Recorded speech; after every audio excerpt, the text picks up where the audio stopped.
السلام عليكم ورحمة الله وبركاته. الحمد لله نحمده ونستعينه ونستغفره ونؤمن به ونتوكل عليه ونعوذ بالله من شرور أنفسنا ومن سيئات أعمالنا. من يهده الله فلا مضل له ومن يضلله فلا هادي له، ونشهد أن لا إله إلا الله وحده لا شريك له، وأشهد أن سيدنا وسندنا وحبيبنا ومولانا محمدا عبده ورسوله الذي أرسله بالحق بشيرا ونذيرا وداعيا إلى الله بإذنه وسراجا منيرا. فقد قال الله تعالى في كلامه المجيد وفرقانه الحميد: أعوذ بالله من الشيطان الرجيم. بسم الله الرحمن الرحيم.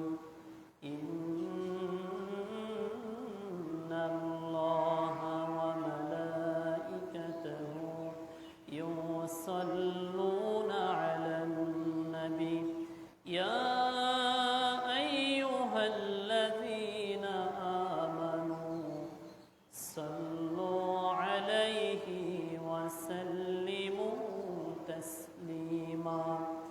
اللهم صل على محمد وعلى آل محمد كما صليت على إبراهيم وعلى آل إبراهيم إنك حميد مجيد. اللهم بارك على محمد وعلى آل محمد كما باركت على إبراهيم وعلى آل إبراهيم إنك حميد مجيد. الحمد لله। শুকরিয়া রব্বুল আলামিনের দরবারে যিনি আমাদেরকে দুনিয়াবি কর্মব্যস্ততার মধ্যেও জুমার সালাত আদায়ের জন্য মসজিদে আসার তৌফিক দান করেছেন। সকলে বলি আলহামদুলিল্লাহ। আরবি মাসের মুহররম মাসের আজকের 22শে মুহররম, বাংলা 3রা শ্রাবণ। আমি আজকের জুমায় যে বিষয়ে কথা বলবো, ইসলাম কি, ঈমান কি, ঈমান আনার পরে আমাদের কাজ কি। ইসলাম এবং ঈমান দুটি একজন আরেকজনের একটা শব্দ আরেকটা শব্দের সাথে সম্পৃক্ত। ইসলাম শব্দের অর্থ হলো আত্মসমর্পণ করা, আর একটা অর্থ আছে শান্তি। আর ঈমান শব্দের অর্থ হলো বিশ্বাস, আনুগত্য। স্বাভাবিকভাবে আমরা ঈমান শব্দের অর্থ যেটা বুঝি বিশ্বাস।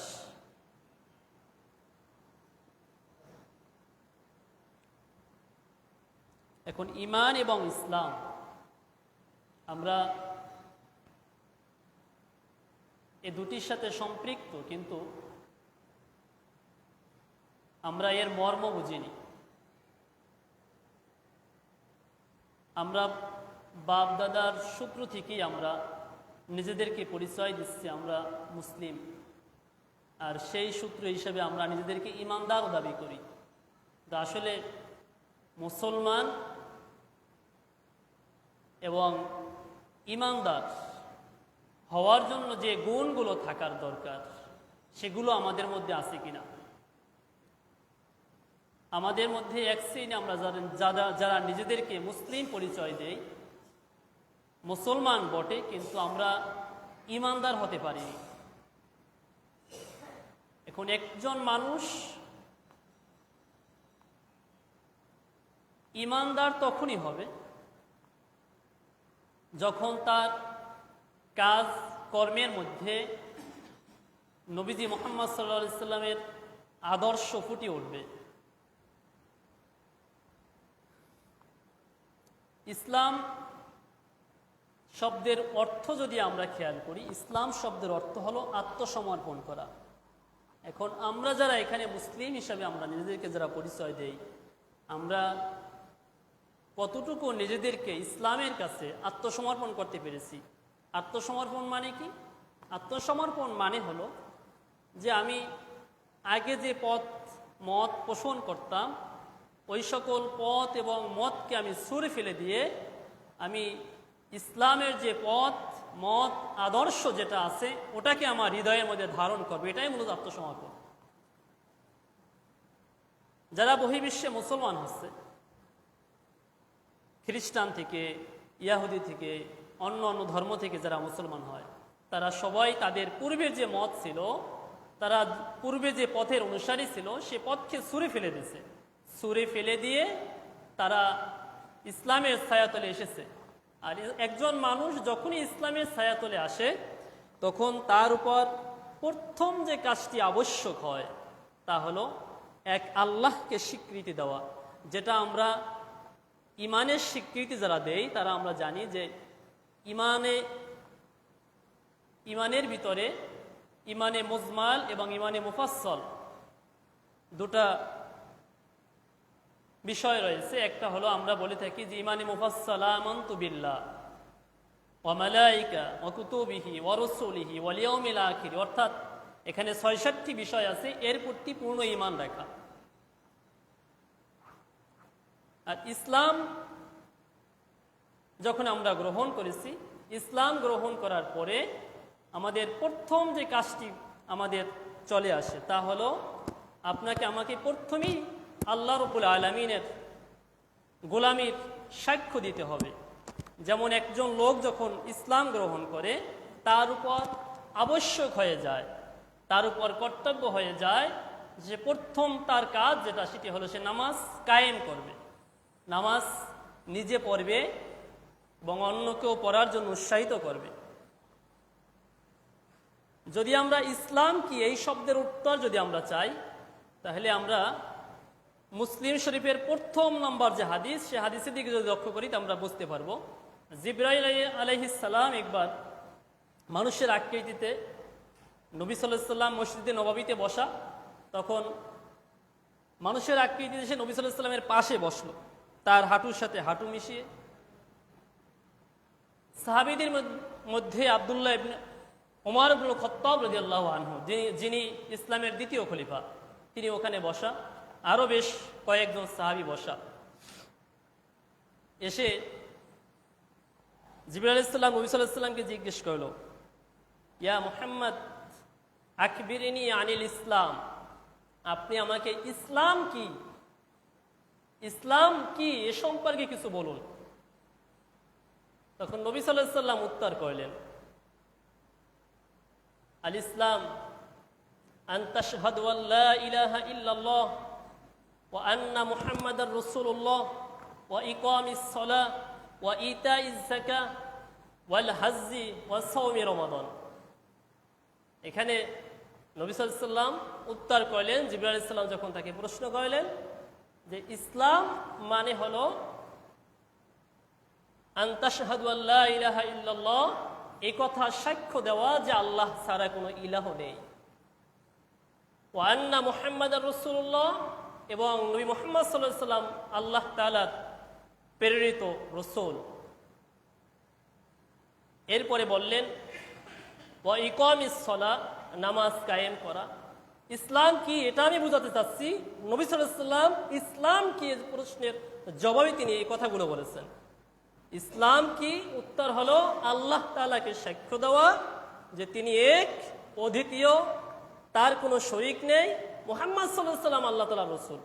দ্বিতীয়, ওয়া ইকামিস সালাহ, এই কথা যে সাক্ষ্য দিল তার উপর আবশ্যক হয়ে গেল, অর্থাৎ কালিমার সাক্ষ্য যে ব্যক্তি দিল তার উপর আবশ্যক হয়ে গেল ইকামিস সালাহ, নামাজ কায়েম করা, ওয়া ইতাইজ যাকাত, যাকাত আদায় করা, যাকাত দেওয়া, ওয়াল হাজ্জি ওয়া সাওমি রমাদান, যদি সমর্থ থাকে হজ করা এবং রমজান মাসে রোজা রাখা। এরপরে জিবরাইল আলাইহিস সালাম উত্তর করলেন, ক্বালা সাদাক্তা, হে নবী মুহাম্মদ সাল্লাল্লাহু আলাইহি ওয়াসাল্লাম, আপনি যা বলেছেন সত্য বলেছেন। দেখেন কি চমৎকার একটা বিষয়, যে এখানে বলা হলো জিবরাইল আলাইহিস সালাম তিনি জানতে চাইল যে আপনি আমাকে ইসলাম সম্পর্কে বলুন। নবী সাল্লাল্লাহু আলাইহি ওয়াসাল্লাম উত্তর করলেন। উত্তর করার পরে জিবরাইল আলাইহিস সালাম বলতেছে, হে মুহাম্মদ সাল্লাল্লাহু আলাইহি ওয়াসাল্লাম, আপনি যা বলেছেন সত্য বলেছেন। তার মানে যিনি প্রশ্ন করছে তিনিও বিষয়গুলো জানেন। এরপরে দ্বিতীয়বার আবার প্রশ্ন করল, ইয়া মুহাম্মদ আকবিরনি আনিল ঈমান, আপনি আমাকে ঈমান বিষয়ে কিছু বলুন, ঈমান কি? এবার নবী সাল্লাল্লাহু আলাইহি ওয়াসাল্লাম বলতেছেন, আল ঈমান আন তুমিনা বিল্লাহি ওয়া মালাইকাতিহি ওয়া কুতুবিহি ওয়া রাসূলিহি ওয়াল ইয়াউমিল আখির ওয়াল কদরি খায়রিহি, ক্বালা সাদাক্ত। এবার যখন ঈমান বিষয়ে প্রশ্ন করা হলো, নবী সাল্লাল্লাহু আলাইহি ওয়াসাল্লাম বললেন, আন তুমিনা বিল্লাহ, আল্লাহ তাআলার প্রতি বিশ্বাস স্থাপন করা। ঈমান কি? ঈমান কি? ঈমান এটা বুঝবার জন্য একটা মানুষের ঈমান আছে কিনা, আপনারা ওভাবে বসছেন কেন? সামনে আসেন, সামনে আসেন, ওইটা বসার জায়গা।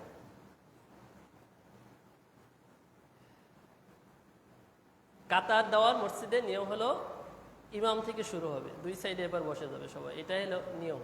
আমরা ওই পিছনে পিছনে বসি, সামনের কাতার, এরপরে ইমামের পিছনে দাঁড়ানো, আজান একামত, এর মধ্যে যে কি বরকত রয়েছে, আজান একামতের যে উত্তরগুলো দেওয়া, আজানের সময় মুয়াজ্জিন যা বলে অনুরূপ তাই বলা, প্রথম কাতারের ভিতরে যে বরকত রয়েছে, জামাতের সাথে নামাজ আদায় করার মধ্যে যে কি বরকত রয়েছে, হাদিসে এসেছে, এগুলো যদি মানুষ জানতো তাহলে মানুষ হামাগুড়ি দিয়ে হলো এই কাজের জন্য প্রতিযোগিতা করত।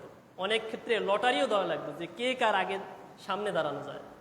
আমরা এগুলো গুরুত্ব দেব।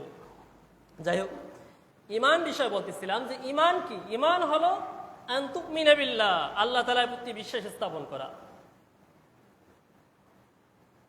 ওয়া মালাইকা, এবং আল্লাহ তাআলার অগণিত ফেরেশতা রয়েছে তাদের উপর বিশ্বাস স্থাপন করা। এখন আল্লাহ তাআলার অগণিত ফেরেশতা কত? অগণিত, এই শব্দের অর্থ হলো যা গুণে শেষ করা যায় না। আমি একটা উদাহরণ দিলে আল্লাহ তাআলার ফেরেশতার সংখ্যা কত একটু বোঝা যাবে। পৃথিবী যখন সূচনা, সৃষ্টি, সেই থেকে আল্লাহ তাআলার একদল ফেরেশতা কাবা ঘর সোজা, হাদিসে এসেছে সোজা, একেবারে কাবা ঘরের সোজা উপরে আসমানে একটা মসজিদ আছে। আমি মসজিদে আলোচনা ভিতরে কখনো বলেছি, জানা থাকার দরকার। কাবা ঘর সোজা, আল্লাহর আসমান একেবারে সোজা, আকাশে একটা মসজিদ আছে। সে মসজিদের নাম হলো বাইতুল মামুর। নাম কি? কিছু শেখার দরকার নেই, দুই একটা শব্দ আজকে শিখে এখান থেকে যান, মনে রাখেন যে না আমি আজকের এই কয়টা বিষয় শিখেছি, একটা দুটা বিষয় শিখেছি। জুমায় অনেক কথা বলা হয়, আর আমরাও কিছু কথা বলি, দেখে শুনে এসে কথা বলি, আমাদেরও কষ্ট হয়। বাইতুল মামুরে আল্লাহ তাআলার যে ঘর, আকাশে যে একটা মসজিদ, ওই বাইতুল মামুরে প্রতিনিয়ত 70,000 ফেরেশতা নামাজ আদায় করে। কত হাজার? 70,000। যারা একবার ওই ঘরে নামাজ আদায় করেছে, যে সমস্ত ফেরেশতারা একবার ওই বাইতুল মামুরে নামাজ আদায় করেছে, দ্বিতীয়বার তাদের আর ভাগ্যে নামাজ পড়ার সুযোগ হয়নি। এখন পৃথিবীর বয়স কত? যদি এই পৃথিবীর বয়স যদি 5 কোটি অথবা 10 কোটি 100 কোটি নিজেদের ধারণা মতো যদি আমরা একটা পৃথিবীর বয়স দিয়ে দিই, এই সমগ্র দুনিয়ার বয়স যদি আমরা দিয়ে দিই, তাহলে হিসাব করেন যে সেই থেকে যদি আজ অবধি প্রতিনিয়ত 70,000 ফেরেশতা একবার নামাজ পড়ার সুযোগ পায়, তাহলে আল্লাহ তাআলার ফেরেশতা সংখ্যা কত? আর এই ফেরেশতা যারাই আছে সবার প্রতি ঈমান আনাও হলো ঈমানের একটি অংশ। আর এটাই হাদিসের মধ্যে বলা হয়েছে যে ঈমান কি? ঈমান হলো ওটা যে আল্লাহ তাআলার প্রতি বিশ্বাস স্থাপন করা, ওয়াল মালাইকা এবং ফেরেশতাগণের প্রতি বিশ্বাস স্থাপন করা। এখন আল্লাহ তাআলার অগণিত ফেরেশতা রয়েছে, তাদের প্রতি বিশ্বাস স্থাপন করাও ঈমানের অংশ। এটা গায়েবের বিষয়, এটা আমরা কেউ দেখি নাই। কেউ ফেরেশতা দেখেছেন? দেখি নাই। সাহাবীদের মধ্যে কিছু কিছু সাহাবী দেখেছেন। যে হাদিসটা শোনাচ্ছি, এই হাদিসটা যে সাহাবী বর্ণনা করেছে ওমর ইবনে খাত্তাব রাদিয়াল্লাহু, তিনি দেখেছেন। মসজিদে নববীতে বসা জিবরাইল আলাইহিস সালাম মানুষের আকৃতিতে এসে নবী সাল্লাল্লাহু আলাইহি ওয়াসাল্লামের পাশে বসলেন। এভাবে সামনাসামনি এসে বসলো। বসে নবী সাল্লাল্লাহু আলাইহি ওয়াসাল্লামকে বিভিন্ন বিষয় জিজ্ঞাসা করলেন। ইসলাম কি? ইসলাম সম্পর্কে আপনার কাছে জানতে চাই। ঈমান কি? ঈমান সম্পর্কে আপনার কাছে জানতে চাই। ইহসান কি? কিয়ামত কখন হবে? এই বিষয়গুলো নবী সাল্লাল্লাহু আলাইহি ওয়াসাল্লামকে প্রশ্ন করা হলো। বেশ লম্বা একটা হাদিস। এখন ঈমান হলো ফেরেশতাগণের প্রতি বিশ্বাস, ওয়াল মালাইকা ওয়া কুতুবিহি এবং কিতাব সমূহের প্রতি। আল্লাহ তাআলা আমাদের হেদায়েতের জন্য পৃথিবীতে 104টি কিতাব নাজিল করেছেন, 104টি আসমানি কিতাব দিয়েছেন। কতগুলো? 104টা। এর মধ্যে সেরা কয়টি কিতাব? 4টা। কি কি বলতে পারবেন? তাওরাত, আমি গত 2 জুমা আগে মনে হয় বলেছি। তাওরাত, জবুর, ইনজিল, কোরআন। তাওরাত কার উপর নাজিল হয়েছে? মূসা আলাইহিস সালাম। তাওরাত কার উপর নাজিল হয়েছে? মূসা আলাইহিস সালাম। তাওরাতের পর জবুর। জবুর কার উপর নাজিল হয়েছে? দাউদ। ইনজিল ঈসা আলাইহিস সালামের উপর। কোরআন মুহাম্মদ সাল্লাল্লাহু আলাইহি ওয়াসাল্লামের উপর। ছোট ছোট আসমানি যে 100টি কিতাব, এগুলোকে বলা হয় সহিফা। এবং আসমানি বড় যে 4টি কিতাব, এই কিতাব 4 জন নবীর উপর নাজিল করা হয়েছে। আর যে 100 খান কিতাব, এই 100টা কিতাব বিভিন্ন নবীর উপর, কোন নবীর উপর সহিফা ছোট ছোট কিতাব আকৃতির ছিল। কোন নবীর উপর, যেমন ইদ্রিস আলাইহিস সালামের উপর সম্ভবত 30 খান সহিফা নাজিল হয়েছে। শীষ একজন নবী ছিল, তার উপর সম্ভবত 50 খান নাজিল হয়েছে। আদম আলাইহিস সালামের উপর 10 খান নাজিল হয়েছে। নূহ আলাইহিস সালামের উপর সম্ভবত 10 খান নাজিল হয়েছে। ইতিহাসের আলোকে আমি ঘটনার কথাগুলো বললাম। এখন এই কিতাব যা এসেছে সব কিতাবের প্রতি ঈমান রাখা, বিশ্বাস স্থাপন করা, এটাই হলো ঈমান। এরপরে আল্লাহ তাআলা আমাদের হেদায়েতের জন্য নবীগণ পাঠিয়েছেন। রাসূলিহি, ঈমান কি এটা বুঝবার জন্য নবী সাল্লাল্লাহু আলাইহি ওয়াসাল্লাম যে কথাগুলো বললেন, এর একটি অংশ হলো কিতাব, একটি অংশ হলো নবী। আল্লাহ তাআলা আমাদের হেদায়েতের জন্য যে নবী রাসূল পাঠিয়েছেন, তাদের সংখ্যা 1,24,000।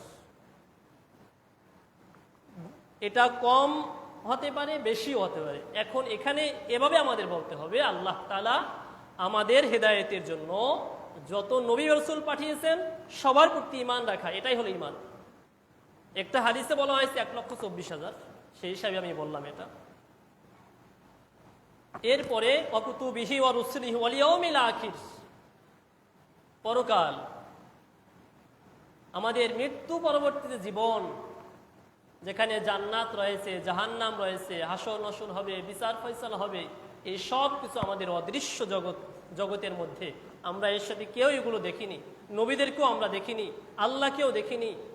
কিতাব কোরআন আমাদের কাছে আছে, কিন্তু আমরা নবীকে দেখিনি, ফেরেশতাদেরকে দেখিনি, জান্নাত দেখিনি, জাহান্নাম দেখিনি। হাসরের ময়দান কায়েম হবে তাও আমরা শুনেছি, কিন্তু কেউ দেখিনি। এখন এই যে বিষয়গুলো অদৃশ্য গায়েবের যে বিষয়, এই সব বিষয়ের প্রতি তাকদীর, ভালো মন্দের প্রতি বিশ্বাস স্থাপন করা, এই সবগুলোর প্রতি বিশ্বাস স্থাপন করার নামই হলো ঈমান। তাকদীর এমন একটা বিষয়, আপনার আমার সৃষ্টির, অর্থাৎ আদম আলাইহিস সালাম কে সৃষ্টি করার 40 বছর আগে আল্লাহ তাআলা তাকদীর সে তৈরি করে রাখছেন। এই মানব জাতি সবার তাকদীর তখনই আল্লাহ তাআলা তৈরি করে রেখেছেন। আমাদের কখন কি হবে, আমরা কি খাবো, কতক্ষণ বাঁচবো, কয় সন্তানের বাবা মা হবেন, বউ কয়টা হবে, ভালো কাজ করবেন না মন্দ কাজ করবেন, এখন এই সবগুলো আমাদের তাকদীরে আল্লাহ তাআলা লিপিবদ্ধ করে রেখেছেন। তবে এই তাকদীর পরিবর্তন হয় দোয়ার মাধ্যমে। তাকদীর পরিবর্তন হয় কিসের মাধ্যমে? দোয়ার মাধ্যমে। আরেকটা আছে যে কেহ যদি তার তাকদীরের পরিবর্তন ঘটাতে চায় সেজন্য আত্মীয়তার সম্পর্ক ঠিক রাখে। এখন আমাদের আত্মীয়তার সম্পর্ক ঠিক নেই আর আমরা দোয়াও করি না। গত জুমা থেকে এই আজকের জুমা পর্যন্ত কয়টা দোয়া করেছেন আল্লাহ তাআলার কাছে? কয়বার বলেছেন আল্লাহ তোমার কাছে জান্নাত চাই, জাহান্নাম থেকে আশ্রয় চাই? কয়বার বলেছেন? কয়বার? একবারও ছিল না কারো দোয়ার মধ্যে। মানে আমাদের অবস্থা হলো এমন যে আমরা সবাই জান্নাতে চৌরাস্তা গিয়ে বসে আছি, কিন্তু জান্নাতে ঢুকতে পারতেছি না। অথচ হাদিসে এসেছে যদি কেউ বলে তিনবার যদি কেউ বলে তিনবার আল্লাহুম্মা ইন্নী আসআলুকাল জান্নাহ ওয়া আউযু বিকা মিনান নার, যে আল্লাহ তোমার কাছে আমি জান্নাত চাই, জাহান্নাম থেকে আশ্রয় চাই, এই কথাটা আপনি পরপর তিনবার বলবেন। আল্লাহ তোমার কাছে আমি জান্নাত চাই, জাহান্নাম থেকে আশ্রয় চাই। আল্লাহ তোমার কাছে আমি জান্নাত চাই, জাহান্নাম থেকে আশ্রয় চাই। এই কথাটা যদি কেউ তিনবার বলে, হাদিসে এসেছে আল্লাহ তাআলার জান্নাত এবং জাহান্নাম তখন আল্লাহ তাআলার কাছে ফরিয়াদ করে যে আল্লাহ তুমি তোমার বান্দাকে জান্নাত দাও, আর জাহান্নাম ফরিয়াদ করে যে আল্লাহ এই জাহান্নামের ভয়াবহতা থেকে তুমি তোমার বান্দাকে রক্ষা করো। কয়বার বলেন আল্লাহ তাআলার কাছে? আমাদের দোয়ার মধ্যে যেন এগুলো থাকে। প্রতিদিন সকাল সন্ধ্যা আমরা যে একটা দোয়া আছে দোয়াটা পড়তে পারি, আল্লাহুম্মা আজিরনি মিনান নার, যা আল্লাহ আপনার কাছে আমি জাহান্নাম থেকে আশ্রয় চাই। আর যদি বাংলায় বলেন আল্লাহুম্মা ইন্নী আসআলুকাল জান্নাহ ওয়া আউযু বিকা মিনান নার, আপনি যদি বাংলায় আল্লাহ তাআলার কাছে বলেন যে আল্লাহ আমি তোমার কাছে জান্নাত চাই, জাহান্নাম থেকে আশ্রয় চাই। হাদিসে এসেছে যে আল্লাহুম্মা আজিরনা মিনান নার, এটা যদি কেউ 7 বার পড়ে আল্লাহ তাআলা তাকে জাহান্নাম থেকে রক্ষা করবেন। চেষ্টা করব আমরা দোয়াগুলো করার। যাই হোক, আমি বলতেছিলাম ঈমান এবং ইসলাম এই দুটি বিষয় কি, হাদিসের আলোকে কিছু কথা বললাম। এখন ঈমান আনার পরে আমাদের কাজ কি? আমরা একজন নিজেদেরকে আমরা মুসলিম হিসাবে নিজেদেরকে প্রতিষ্ঠিত করলাম, আল্লাহ তাআলার প্রতি ঈমান আনলাম। এখন ঈমান আনার পরে একজন মানুষের উপর কাজ হলো,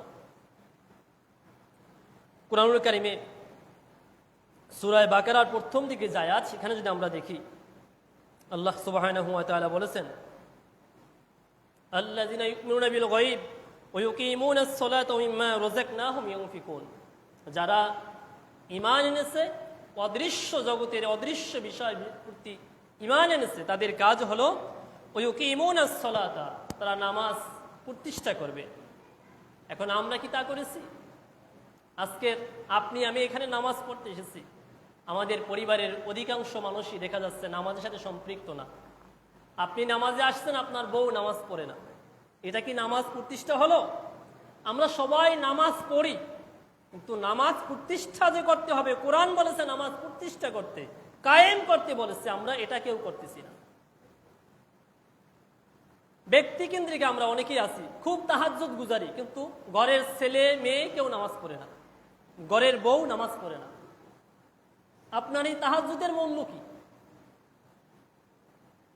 কোরআনুল কারীমে আল্লাহ তাআলা বলেছেন কু আনফুসাকুম আহলিকুম নারা, যে নিজে আগুন থেকে বাঁচো, পরিবারকে বাঁচাও। নিজে আগুন থেকে যেমন বেঁচেছি, পরিবারকেও বাঁচাতে হবে। এখন আমাদের পরিবারগুলোর অবস্থা হলো আমরা নিজেরা অনেক নামাজ কালাম পড়ি, কিন্তু পরিবারের ভিতরে নামাজি নেই। কোরআন বলেছে পরিবারকে নামাজি বানাও।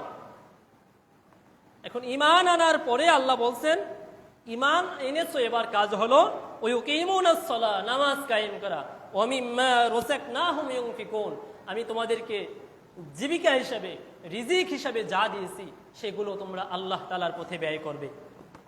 এগুলো একজন ঈমানদার মানুষের কাজ।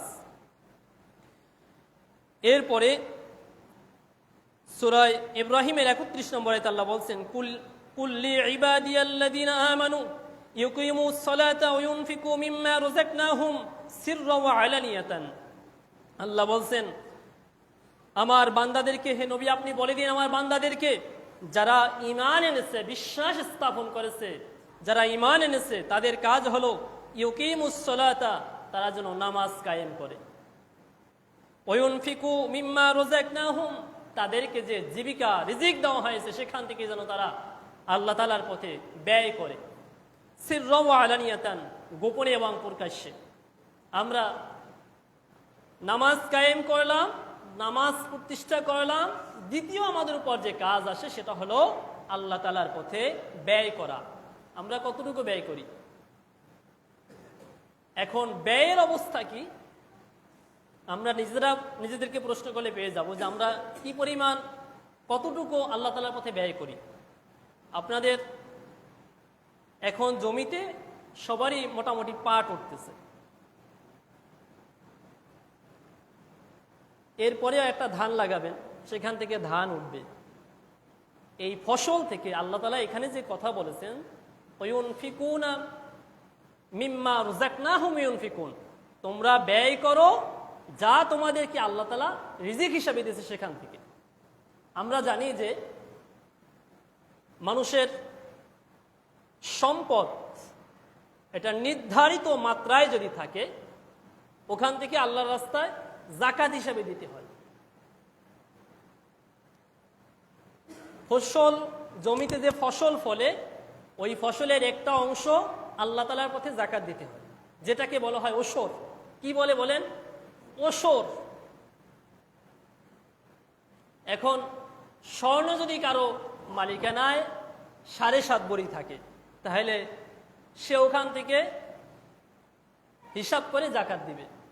গরু যদি কারো মালিকানায় 30টি থাকে, সে ওখান থেকে হিসাব করে একটা গরু আল্লাহ রাস্তায় যাকাত দিবে। ছাগল যদি কারো মালিকানায় 40টি থাকে, সে ওখান থেকে হিসাব করে আল্লাহ রাস্তায় একটা ছাগল যাকাত দিবে। এখন আমরা এই হিসাব সবাই জানি যে নির্ধারিত মাত্রায় একটা ফসল থাকলে, নির্ধারিত মাত্রায় টাকা পয়সা থাকলে যাকাত দিতে হয়। এখন জমিতে যে ফসল আমরা ফলাই, এই জমিরও একটা যাকাত আছে।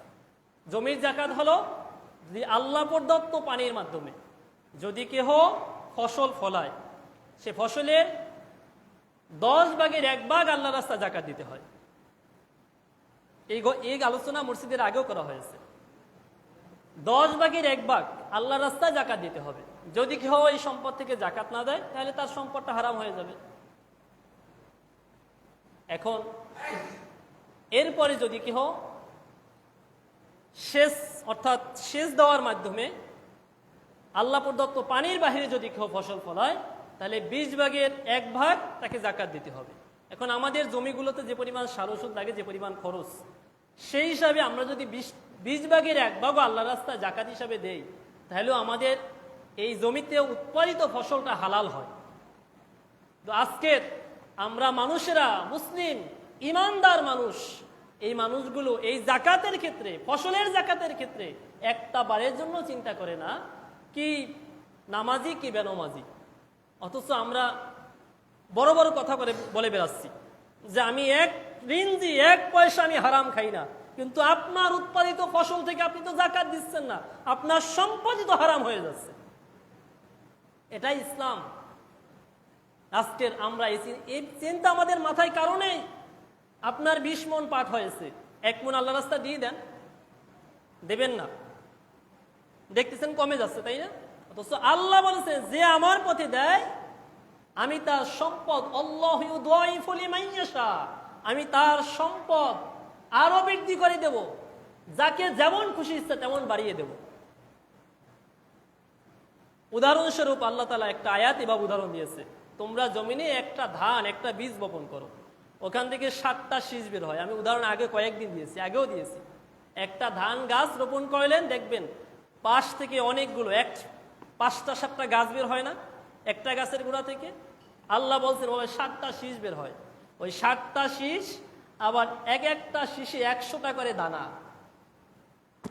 ওই ধানের প্রত্যেকটা ধান দানা গুনে দেখবেন কতটা হয়, ভালো হলে 100টার উপরেও হয়, আর কম হলে একটু কমাই হয় স্বাভাবিকভাবে। এখন আল্লাহ তাআলা এটা উদাহরণ দিলেন যে যদি কেউ আল্লাহর পথে দান করে, আল্লাহ তাআলা এই যেমন একটা গাছ থেকে 60টা গাছ বের করেছেন, ওখান থেকে একটা শীষ থেকে 100টা দানা বের করেছেন, আল্লাহর রাস্তায় যদি কেউ দান করে আল্লাহ তাআলা ঠিক অনুরূপ তাকে সম্পদ বাড়িয়ে দেবেন। সুবহানাল্লাহ। আমরা তো দান করি না। স্বাভাবিকভাবে আমাদের যদি একটু কোনো সমস্যা হয়, একটা গরু অসুস্থ হলো, আপনি নিজে অসুস্থ হলেন, অথবা একটা সমস্যাগ্রস্ত হয়েছেন, তখন তো হাজার হাজার লক্ষ লক্ষ টাকা খরচ করতে পারেন, তখন আর মাথায় একটিবারের জন্য চিন্তা আসে না যে এই টাকা কোথায় পাবো। অথচ আল্লাহ বলেছেন, নবী সাল্লাল্লাহু আলাইহি ওয়াসাল্লাম বলেছেন, আল্লাহ তাআলা ঠিক একই কথা বলেছেন, আস-সাদাকাতু তারুদ্দুল বালা, দান সদকা বালা মুসিবত দূর করে। দান সদকা কি করে বলেন? বালা মুসিবত দূর করে। এখন আপনার সম্পদ আছে, এখনই দান করেন, কিন্তু আমরা দান করি না। আবার দান করি এমন জায়গায় যেখানে দান করে কোনো কল্যাণ নেই। ওই দান করতে যাচ্ছি শাহী মসজিদে, যেখানে কয়টা পেট মোটা শয়তান বসে আছে, ওগুলো বসে বসে খায়। শাহী মসজিদে গরু নিয়ে যায়, ছাগল নিয়ে যায়, মুরগি নিয়ে যায়, বেয়াকুব মানুষগুলো। শাহী মসজিদ কি এখানে? আল্লাহর ঘর। উম্মতপুরে যদি 4টা মসজিদ থাকে, এই 4টা মসজিদে দান করলে যা সওয়াব পাবেন, শাহী মসজিদে তা পাবেন। এখন শাহী মসজিদে দান করার কারণে আপনার যদি মনের নেক আশা পূরণ হয়, মনে করবেন আপনার মধ্যে শয়তান ভর করেছে। শাহী মসজিদ আর উম্মতপুরের এই মসজিদের মধ্যে কোনো পার্থক্য নেই। হ্যাঁ, মসজিদের মধ্যে পার্থক্য রয়েছে, সেটা হলো 3টা মসজিদ। 1 বাইতুল্লাহ আল্লাহর ঘর কাবাঘর, 2 মসজিদে নববী, 3 মসজিদুল আকসা। এখানে নামাজ পড়লে প্রত্যেক রাকাতে এই সমস্ত আমরা যে স্বাভাবিকভাবে যে নামাজ পড়ি, কাবাঘরে 1 রাকাত সমান 1 লক্ষ রাকাত, কোন হাদিসে কম বলা হয়েছে। মসজিদে নববীতে 50,000 রাকাত, কোন হাদিসে 1000 রাকাতের কথা বলা হয়েছে। মসজিদুল আকসা 1 রাকাত সমান 500 রাকাত। এ সমস্ত জায়গায় সফর করতে বলা হয়েছে, এই সমস্ত জায়গায় আপনি যান, নামাজ পড়েন, এখানে টাকা পয়সা খরচ করেন যাওয়ার জন্য। কিন্তু যাচ্ছে শাহী মসজিদে, আবার বলতেছে অমুক জায়গায় মানত করে, খুব ভালোই হয়েছে। মসজিদে মানত হয় না, মসজিদে মানত হয় না, মসজিদে মানত হয় না। এরপরে যদি কেউ মসজিদে মানত করেন, লাঠি আমার রুমেই আছে, আমি পিটান দিয়ে পাঠাই দেবো। মসজিদে কখনো মানত হয় না, মসজিদে হয় দান, মসজিদে হয় সদকা, দান সদকা মসজিদে হয়। যাই হোক, ঈমান এবং ইসলাম এ দুটো আমাদেরকে বুঝতে হবে। ইসলাম গ্রহণ করেছেন, মুসলিম হয়েছেন।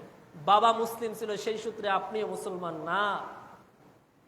বাবা মুসলমান হতে পারে, আপনি কাফেরও হয়ে যেতে পারেন, আপনি বিধর্মীয় হয়ে যেতে পারেন আপনার কার্যকলাপের জন্য।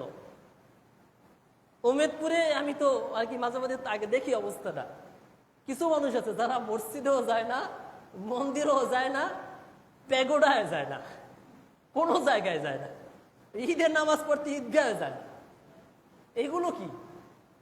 এগুলো কি বলেন তো? না হিন্দু, না মুসলিম, না খ্রিস্টান, না বৌদ্ধ, শয়তানের খালাতো ভাই সবগুলো।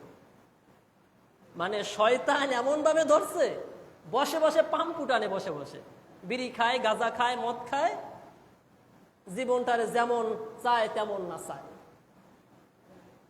আরে মিয়া, মুসলিম হলে মসজিদে আসবেন, হিন্দু হলে মন্দিরে দৌড়ান, খ্রিস্টান হলে গির্জায় যান, আর যদি বুদ্ধিস্ট হন, বৌদ্ধ হন, প্যাগোডায় যান। কিন্তু এটা মনে রাখতে হবে, ইন্নাদ-দীনা ইনদাল্লাহিল ইসলাম। যখনই নবী সাল্লাল্লাহু আলাইহি ওয়াসাল্লামকে আল্লাহ তাআলা দ্বীন দিয়ে পাঠালেন, তার আগ থেকে যুগে যুগে যত দিন ব্যবস্থা এসেছিল, আল্লাহর মনোনীত দিন ব্যবস্থা ছিল ইসলাম। এখন আপনি কোন ধর্মের দিকে দৌড়াবেন? দৌড়ান, কিন্তু মনে রাখতে হবে সেরা দিন, আল্লাহর মনোনীত দিন হলো ইসলাম। সূরা আলে ইমরান 19 নম্বর আয়াত। যাই হোক, অনেকগুলো কথা বললাম। আল্লাহ তাআলা আমাদের ঈমান এবং ইসলাম সঠিকভাবে নিজেদের বুঝে, এবং আমরা ইসলাম কি, ঈমান কি, এটা যেন নিজেদের হৃদয় ধারণ করতে পারি। আল্লাহ তাআলা আমাদের সবাইকে বুঝবার তৌফিক দান করুন, বলেন আমিন। আসসালামু আলাইকুম ওয়া রাহমাতুল্লাহি ওয়া বারাকাতুহু।